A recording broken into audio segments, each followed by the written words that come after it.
రాజులు 2వ గ్రంథము 4వ అధ్యాయము 42వ వచనం. ఒకడు వచ్చాడు ఒక ప్రాంతం నుంచి, వస్తూ యవల రొట్టెలు 20 తీసుకొచ్చాడట.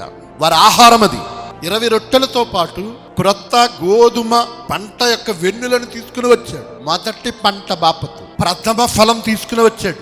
నెక్స్ట్ కొన్ని పండ్లను తీసుకుని వచ్చాయి. దైవజనుడికి కానుకగా ఇస్తే దైవజనుడట జనులు భోజనము చేయుటకు దానిని దేవునికి స్తోత్రము కలుగును గాక.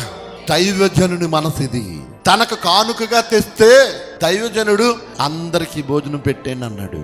ఇది దేవుని మనసు, దేవుని బిడ్డలరా. అలాగే వడ్డించాడు, దేవుడు ఆశీర్వదించాడు.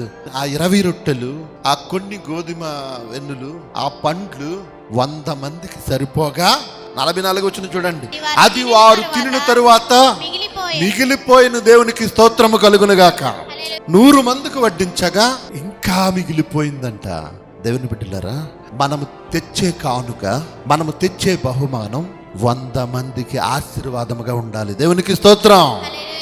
మన వలన 100 మంది ఆశీర్వదింపబడాలి.